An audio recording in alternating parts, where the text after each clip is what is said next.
And the end of year top 10s just keep on rolling. Next up, we got top 10 most surprising horror movies of the year. This one's going to be interesting. Let's do this.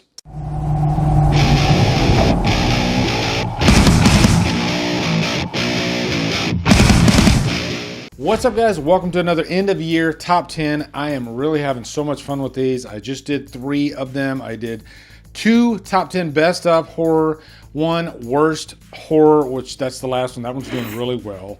Worst lists always do better than best lists for some reason. That's just the way it is. But that's cool. That's cool. You guys like that stuff. That's cool. Why do I keep saying that's cool? But this list is going to be interesting because remember at the beginning of every year, I always do a top 10 most anticipated horror list. These are movies at the end of the year that were not on that list that were kind of surprises throughout the year, okay? And it gives me a chance to shine a light on some movies that might have passed you by. Now, as far as quality-wise, there's going to be varying degrees here. Some of them you might have saw and you might not have liked, but I did. Okay, I will say right now, I liked and or loved all of these movies. And there's some nice surprises. And my number 1 is definitely one that I put there because I guarantee you most of you have not seen this movie and I highly recommend it, okay? That's your little hint. So think about that while we're working our way towards number 1. And also, it is 2025 now. I got some big things planned for the channel this year. I really want to just shoot for the moon. And I want you to let me know some things that you would like to see more of this year on the channel, okay? I want to take the channel to the next level, all right? It's always a grind. I'm always going to have to work for it. I'm not looking for shortcuts. But I like keeping it fresh and keeping it interesting, and you guys are definitely fresh and interesting. Some of you are downright demented. All right, let's get the list started. 1 honorable mention is going to be Founders Day. This is a movie that I reviewed very, very early in 2024. Eric Blomquist is a very young director, and I think he's finding his voice. He has a couple of movies under his belt, and I stated in my review for this, I think he's starting to really develop sort of a signature with his films, meaning that I can tell when it is an Eric Blomquist film, even though I still think he's still a journeyman director working his way up, but he's ambitious and he definitely goes for it. And sometimes when you take swings, it's not gonna land for everybody because there were some people that did not like Founders Day. I will say that right now, and I understand their criticisms, but I could kind of see between the lines and see what he was going for. In this day and age, to make a political slasher and not be controversial purposefully, not try to ruffle some feathers, this movie succeeds at that. It stays true to what it is, a slasher movie, and it doesn't try to make the audience lean one way or the other. Not at all. It's more of like a fictitious type of political struggle, right? So very smart on his end for going that direction. And it does have some really fun kills. I love the look of the killer in this. And I definitely like the twist, which is the part that some people are going to have a problem with, but I think it's a twist and last act that just goes for broke. Swings for the fences, and when you do that, you're going to alienate some people, but I like how crazy the ending of this movie got. Number 10 is Sting. This is the other spider movie. Infested was on one of the previous lists. Sting is more fun. It's that type of spider movie about this young girl who gets this pet spider, but this spider's no ordinary spider. I'm not going to spoil what it is because don't watch my review because some people got mad that I spoiled what the spider was, even though it establishes that in the first 10 minutes of the movie. You can't freaking win with YouTube, people. Let's just say it's not a normal spider, okay? And it does just keep growing bigger and bigger and bigger, and with that comes a lot of fun. Look at this as kind of this year's Becky, even though it's a completely different story. The reason I say Becky is because she's a young child. She is the protagonist, and she's in a really bad situation that she's got to figure her way out of.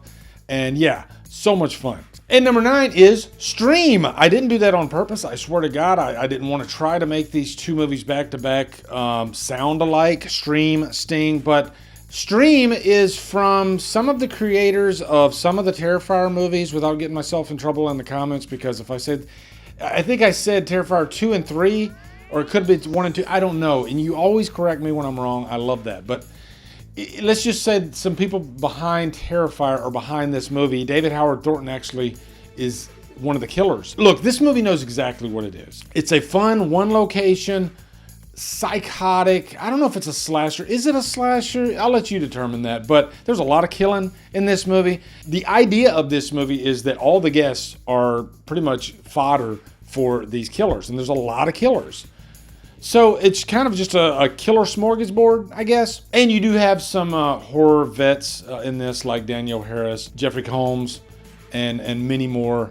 But I had a good time with Stream. Number 8, Out of Darkness. This is one that I heard almost nobody talking about. You know, aside from like Jason from Sinister Cinema Reviews, who does recommend movies to me. Got to give him credit. He sees everything.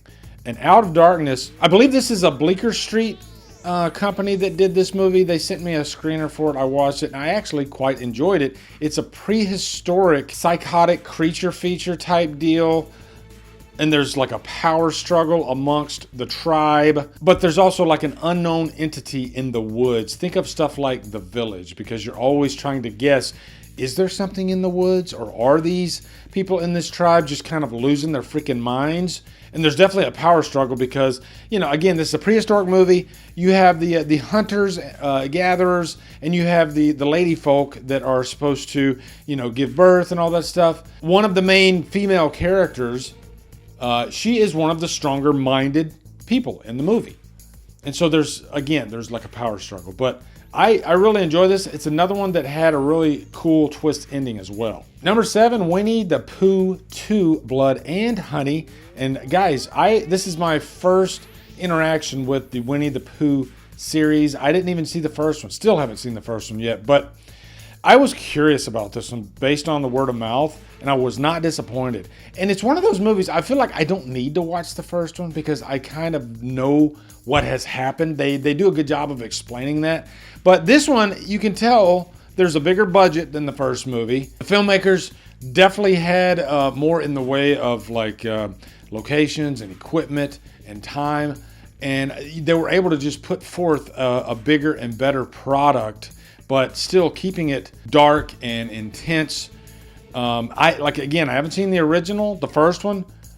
I feel like the first one was probably a little bit more lighthearted, whereas this one, as silly as it should be, it takes itself really seriously, but it works. And I'm already invested in this world. I want to know more. Number 6, Lisa Frankenstein. I can't help but compare this one to like Edward Scissorhands. Similar plot, even. Catherine Stewart, I believe that's her name, is the main character in this. And it's just kind of a love affair relationship with this dead guy. You know, he's a zombified type guy played by, I believe it's Cole Sprouse. They're twins, right? I definitely didn't do my homework on these, okay, in the casting department. I don't care. But it's one of the Sprouse brothers. I think it's Cole Sprouse. And their chemistry together is really great. And I got to give him credit because he barely says a freaking word in the entire movie. And so there's a lot of like physical, dark comedy in this. It's really fun. But it's also violent when it needs to be. And it's written by Diablo Cody, which is always a big plus. I love her writing style. I love her characters. I think she just keeps you on your toes. You know, you never know where the dialogue, the story, the script is going to go when she's writing. And this is just a very charming movie when you get right down to it. This is the movie that I think is going to eventually become like a cult classic. I mark my words on that. Like 5 years down the road, Lisa Frankenstein will be a cult classic. Number 5, Subservience. And this is the Megan Fox AI movie. She's an android. You know, it's pretty much like the sex doll. But it'll also fix your banister for you. Because why else would they make a doll that's that attractive? I don't know. I could not help but think of The Hand That Rocks the Cradle when I watched this. The plot is very similar. Madeline Zima plays the wife in this, and she was the child in Hand That Rocks the Cradle. And Megan Fox is really good, actually, as the robot. She's very, very convincing. And you're really going to hate the husband, okay? I'm just going to say that right now. But this is on Netflix now. It just came to Netflix. And I think it's like in the top 10. But yeah, I actually surprisingly enjoyed that. I think the thing is, if Megan Fox does horror, we have a chance, okay? If she does anything outside of horror, I'm looking at you like Expendables 4, then steer clear, Tuna. Number 4, Azrael. This is the Samara Weaving. Feels like an apocalyptic type of movie with definitely some underlying demonic tendencies, but it's set somewhere in the future and it's like this village. And Samara Weaving, she plays this character, I think her name's Azrael in the movie, and she escapes. She says very little, and this movie does take a while to really get going, okay? I will say that. But I think, man, it has one of the coolest last 10 minutes or final acts that I saw this year. And I was just like, wow, they really went there, and it was freaking awesome. But it does take some patience, all right? I got to give you guys that. Stay with it, though. Trust me on this. Number 3, Salem's Lot. Now, I might have moved this one a little bit too high, okay? Because if this movie did anything good for me, it forced me to watch the original because I had never seen the original movie. And after watching this, I was really curious to go and watch the original, which I ended up adoring and loving so much that it might be my favorite vampire movie. It's that freaking good, the original. And after I watched the original, I went back and watched this one again. And I found myself having a good time with it for what it was. And you know what? I think the thing that they did right about this movie was it didn't try to repeat the 79 Tobe Hooper movie.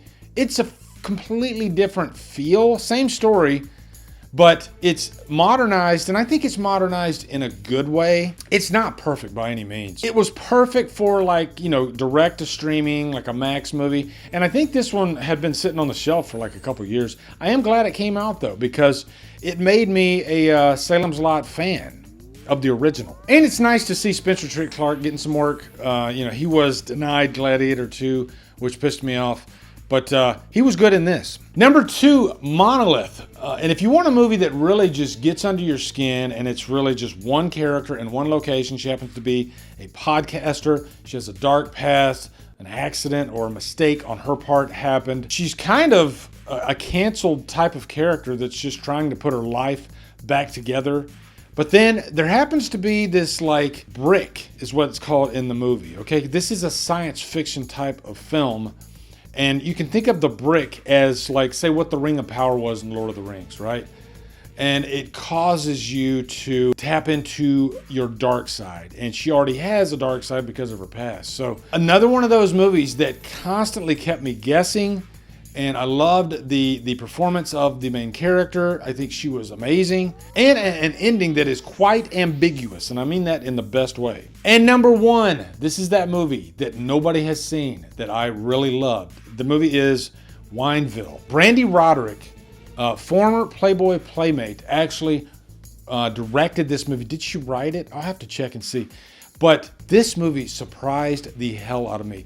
Now, it's a lower budget movie, and you're going to notice that immediately. But if you want characters that are quite eccentric, this movie definitely has that. But more importantly, this movie takes risks. This movie goes in places that you would not dare expect it to go. Just think of, like, psychotic family horror. That's what this is. Brandy Roderick plays this character who has inherited something from her father, who was very abusive, and she didn't have a good relationship with him at all. And once she gets in there, she runs into, I believe it's her aunt, and this hunky guy who is a big question mark of the movie. And this is the movie that I could not tell, like, where it was going to go, how violent it was going to be. I just didn't know until it happened, and it is very, very violent. And it has some interesting kills in it, but everything's story-centric. When you're done with the movie, and I had a few people after my review go and watch this movie and then come back to me and say, whoa, you were not kidding about Wineville. Holy shit. And I said, told you. Yeah, and I'm being very vague with my words on this. And by the way, guys, I've reviewed every movie that is on all my lists. So you are more than welcome to go and check out full in-depth reviews of everything I've talked about in these top 10s. But Wineville, man, I'm not going to guarantee that you're going to like it, but you're definitely going to remember it, okay? And I liked it, by the way. So there you go, guys. That was a fun list. My top 10 most surprising horror movies of the year. You're not going to see too many top 10s like this list, all right? So let me know what you guys think of these movies. Have you seen some of them, all of them, none of them? Let me know in the comments. Also, be sure to come over to Killer Flicks, where we talk horror all day and every day. And on Fridays, we do Free for Fridays. Follow my Drumdums on my socials. Support me on Patreon. Become a channel member. Buy me a coffee. Anyway, guys, thank you so much for watching. Have a great day. And Drumdum out.